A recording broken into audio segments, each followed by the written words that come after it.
All right, guys, we are going to continue our exploration of GDP. And what we've determined is we are trying to measure, once again, the production of a final good or service.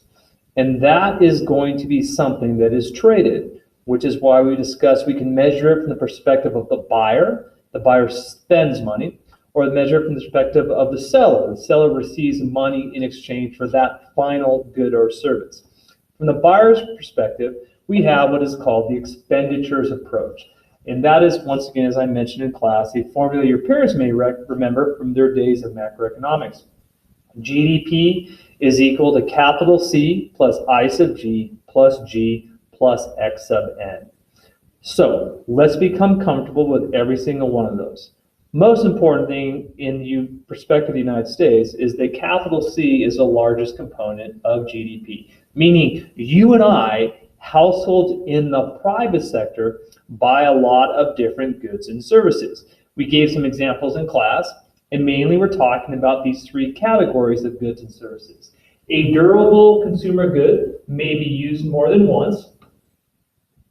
An example of a durable consumer good given to you guys may be a shovel. So durable consumer goods, used more than once.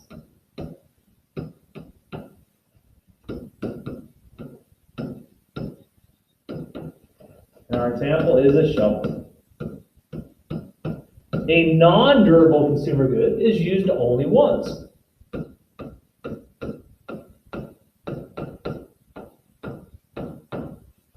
Our example would be a bagel. And there are other final goods and services are things people do for you that you pay for. An example might be going to Floyd's barbershop and getting a haircut. Thousands and thousands of dollars are spent by you and I, households, in the private sector on these three categories, and they make up component C. I sub G always tends to be a little challenging for students new to macroeconomics, and that is because of the word investment. I believe, as Brennan mentioned in class, whenever I say investment, people typically say, oh, stocks and bonds, right, Mr. Wynn? Well, not to an economist. To an economist, we tend to identify investment as a different way. So, to an economist, investment is best captured with that all-important word of capital. Ladies and gentlemen, capital is machinery that must be produced, and it's used to produce other capital goods and consumer goods. So, all of that machinery and equipment and tools used by businesses, all that capital is what economists consider as investment.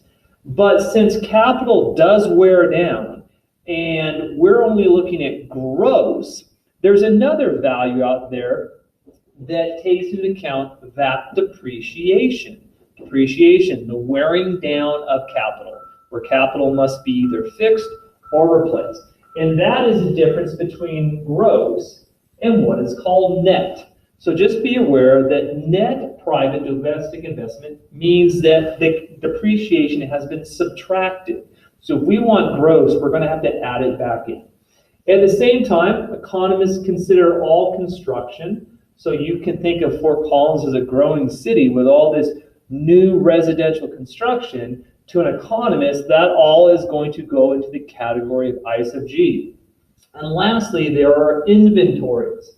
I think the best example for you guys regarding inventories is you're aware that auto companies in 2020, at the end of the year, still in 2020, already have the new cars coming onto the lot, which means they have this increase in inventory, and they're trying to move all the older cars out, which means pretty much you can get a great deal. So what have we mentioned is that any time that you have an increase in inventories, that means that there's these goods and services that have been, once again, produced, but nobody's bought them yet, so we cannot capture them in capital C. So we're going to capture them right now in I sub G, and we're going to make sure, as always, we never double count.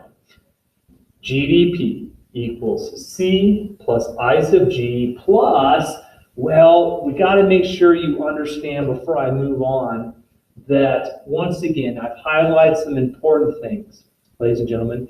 We are talking about final goods and services, and that is this idea of actual assets, but they cannot have already been counted once. And we're not talking about these paper assets, these stocks and things along those lines. We're talking about new, ladies and gentlemen, always new capital assets, most importantly. And gross really does imply replacement along with that added capital, but net, once again, has depreciation being subtracted. And that is what consumption of capital is. So one more time. A common phrase you might see on an AP exam is consumption of fixed capital. That is all depreciation is by definition. So every nation has, and I'm just going to draw it for you, what I'm going to model as a capital stock. I mean, they have this much capital, ladies and gentlemen. There it is. What happens is when capital gets used up, the capital stock decreases. That's depreciation. That's not good. That means that less goods and services can be produced in the future. We, of course, always want the capital stock to grow. We want more capital to be produced, to be able to produce more goods and services with finite resources. Capital C plus I sub G plus, what else do we have? Well, I'm currently in a public school. Ladies and gentlemen, this public school has been paid for through government tax revenue. So there is no denying that the government purchases a lot of goods and services that have been produced in the United States. Ergo, it must be counted when we're trying to capture GDP. So just be aware that the government purchases a lot of things that provide public services. The government spends a lot of money on social capital. Obviously, this is a great example for you guys as you think about our school, Fossil Ridge High School. Now, of course, Fossil Ridge High School was not produced in 2021, but at this point in time, your administration may be purchasing desks to get ready for when everybody comes back to school that were produced in 2021. Highways. I know many of you, as you drive down the I-25, are absolutely frustrated with the fact that it's not finished. Well, ladies and gentlemen, once again, it's not like it's a hamburger I can cook that quickly. You need to understand that all those projects are being paid for by the government. And those are services and goods. And all of that's being captured in I sub G. So when I see a chart like this, and I'm saying, oh my golly, the United States of America in 2013 spent so much on the defense budget, we're not here to discuss the merits, so to say, of how much money should be spent on defense or education.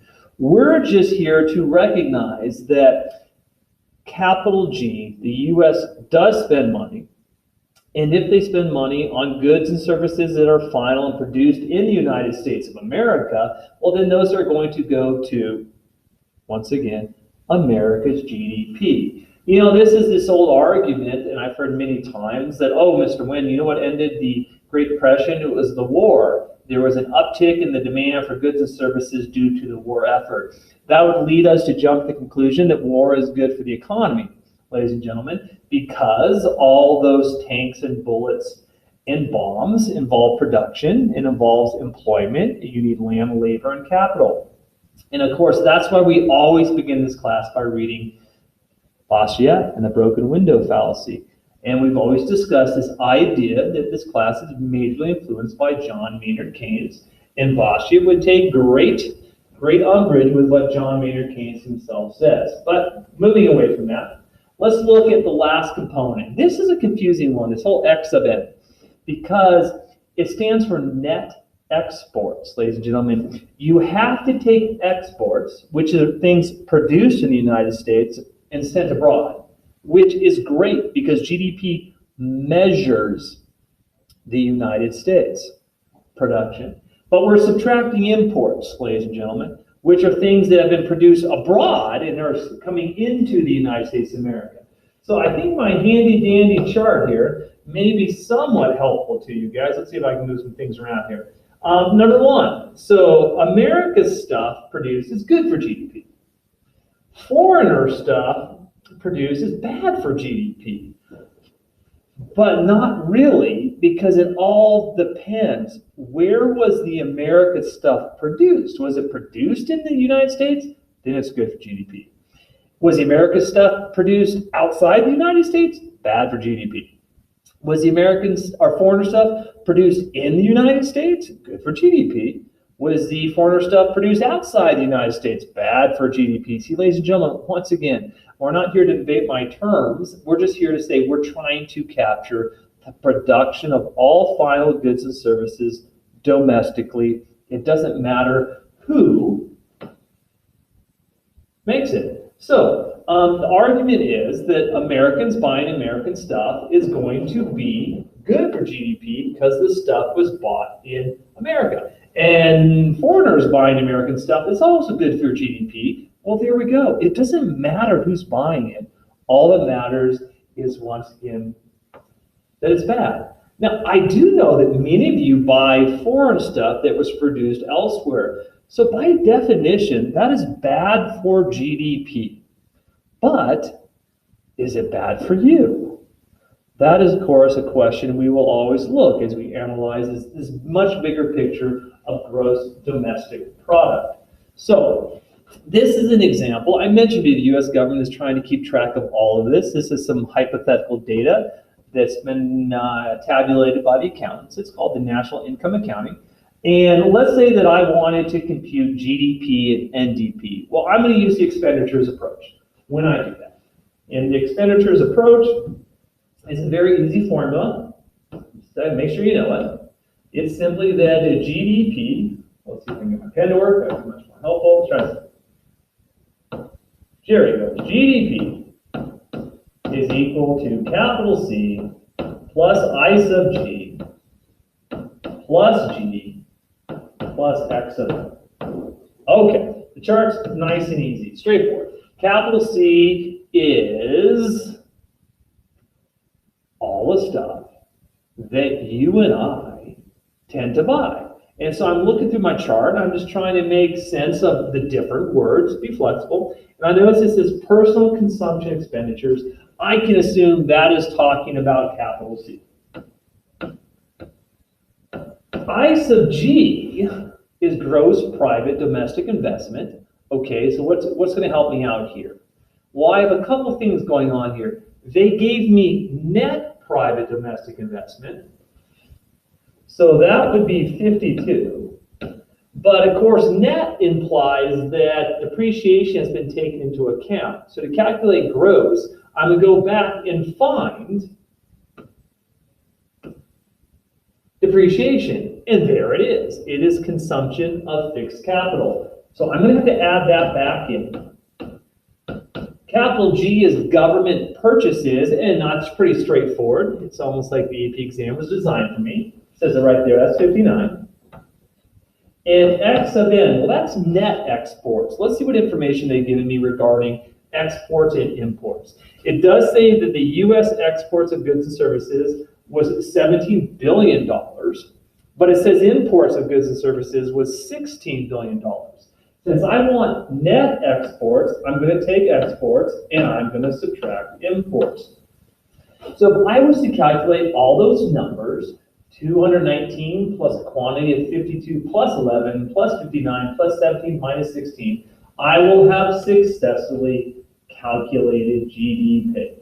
Now, if they wanted to know what NDP is, that's just an understanding that that is net domestic product.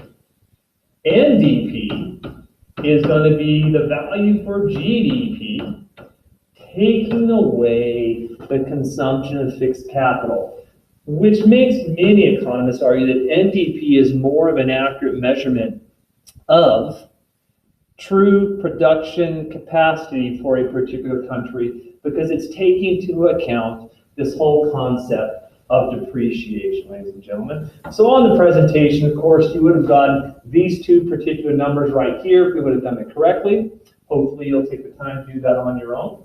And then we just want to talk about, well, if that is the expenditures approach, Mr. Nguyen, well, what about from the perspective of the seller? And that's where things get a little more complicated because it's simply not that easy. So the income approach, because you guys already told me in class, when the buyer buys a final good or service for $5, that is called an expenditure from the buyer's point of view. But the money is flowing to the seller. And from the seller's perspective, that is called revenue, which I'm just going to also refer to as income to the seller. I am just trying to capture the $5 because that was the particular hamburger that I bought. It was a final good or service. I purchased it yesterday, let's say from Five Guys, and we're just trying to measure that hamburger. So the concept of income. And as I mentioned, it would be nice if it was just so straightforward, except, ladies and gentlemen, there's all these factors in play. So that is why statistics is such a useful major and has so much value right now in the markets. The ability of these people to really capture all the numbers because it's supposed to be the same. So I think the most important thing you guys need to understand from the concept of income, there is something in macroeconomics we call the national income. It is the nation's income. And I know you're thinking, well, Mr. Nguyen, you in the United States of America, it's not a person, it doesn't make income. Well, macroeconomics, I'm going to take all the income for all those final goods and services and that people make. And if I truly do capture all the numbers, it should just be equal to what people spent on those final goods and services. So let's look at some categories. The first category is called the compensation of employees. And I think this is one you're probably most comfortable with because many of you right now are definitely at the age where you guys get a job and you make wages. People like me make probably salaries. But you also need to understand that, like, for example, in my case, I get assistance, I get retirement benefits. All that is actually all part of my income and compensation that is given to me. So that's a huge component of the national income. So, for example, it's just this. When I go to Five Guys and I buy my hamburger, income flows to Five Guys. But of course, a lot of different people are receiving parts of that $5 income to Five Guys. One huge part is Five Guys must pay their employees. So part of the employees or the employees' compensation is measuring part of that hamburger. Something you're probably not so used to is this notion of rent, ladies and gentlemen. What do we have? We have this idea that it's income received by households and businesses that supply property resources. And that's only due to your age. Most of you don't supply property resources, but the fact remains that a lot of equipment is leased out by businesses, so that production, that hamburger, there's going to be money flowing as income to certain individuals in the form of rent. Also, if you're not aware of this, interest. The concept of interest is also part of that story because it is income that is paid by private businesses to the supplier of money capital. And that money capital was used. It is part of, once again, that $5 measurement of the hamburger. It's just part of the income is going to different categories. There's also something, you probably never heard this term before, proprietor's income. And that is because there's multiple different possibilities of business relationships. And all of these played a role in the production of that final goods and services. And see, that money is going to all of them. They're all getting their particular part of the income equaling the hamburger. There's also something called corporate profits. And corporate income taxes, you need to understand, well, those are flowing to government, and many of us own stock in corporations, and dividends are flowing to households. And sometimes a lot of these profits are undistributed, but we still have to capture them because they're all part of that $5. There's also something called, I'm going to have to move this up, there's also something called, and this is an important one for you guys. This is taxes on production and imports. These are general sales taxes and other taxes, ladies and gentlemen, and they have been added into GDP because all those taxes paid is this money leaking out of the $5, and we want to go back and we want to capture the $5. Ladies and gentlemen, this is why I told you in the very beginning why, generally speaking, the income approach is a little harder for students in macroeconomics to calculate. But this is all part of the income. This is just called your national income. So, how am I going to make sense of this? Well, the first thing I'm going to recognize is the expenditures approach is so much easier to see for someone who's been introduced to macroeconomics. But every expenditure by person A becomes income to person B. And once again, it is a money value, but the money value in reality is just the final good or service. And that income by person B, well, part of it is going to go to the government. And we're going to call that money as government income. In most cases, I'm going to call it as government revenue. But other part of that money is going to go to the private sector and their own income, which I'm going to call private or personal income. So if I work my way backwards, this whole government revenue, this money, and this whole personal income, that money, it is these two monies which make up the national income, ladies and gentlemen, which helps me understand that statement in this textbook. And if I think about it, okay, the government revenue is through taxes. And when I go back to my previous slide, that's number 6. That's taxes on production and imports. Okay, so when I look at this right here, this government revenue, I'm really talking about this value right here, these taxes, ladies and gentlemen, that are flowing to the government. And when I think about this personal income, well, and I'm talking about all those other categories, ladies and gentlemen, that were mentioned on the previous slide. These corporate profits, these proprietors' income, interest people receive, rents, and of course, for most of you guys, it's compensation of employees, which is the one you care about, because that is definitely putting disposable income in your pocket. So, ladies and gentlemen, this is where it gets a little dicey. And this is where statisticians are really going to help us out. The accounting statement is still unbalanced. And remember, it should be equal. To arrive GDP from the national income, we must make some adjustments. And we actually have to add in values. But those values we add in could be negative. I know, confusing, isn't it? So the first thing to understand is the notion of what is called net foreign factor income. What exactly is that? Well, there's no denying that assets in a country could be owned by foreign purchasers as opposed to domestic ownership. And there's no denying that there's assets in other countries which are owned by you and I, ladies and gentlemen. And we need to take that into account because we are trying to measure domestic output. What does that mean? That means that any, let's say, foreign-owned asset that produces in our actual country, that is good. See, that income is going to a foreign source, but the income itself is reflecting domestic production.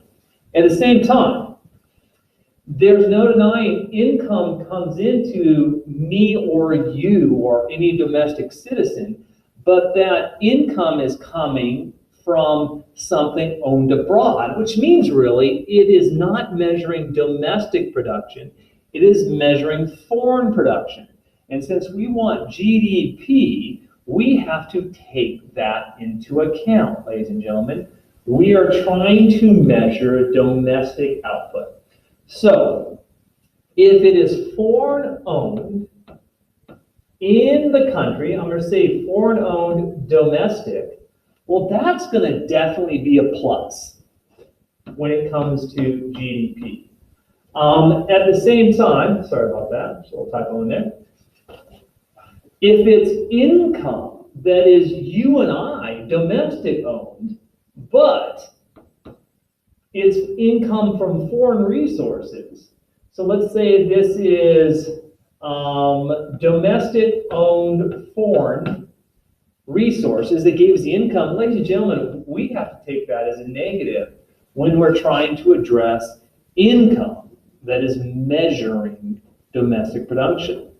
At the same time, this consumption of fixed capital, for those of you, none of you, but your parents may recognize this, what happens is there's these depreciation allowances that are put aside in preparation of fixing or replacing equipment, which means that money's income has been put aside.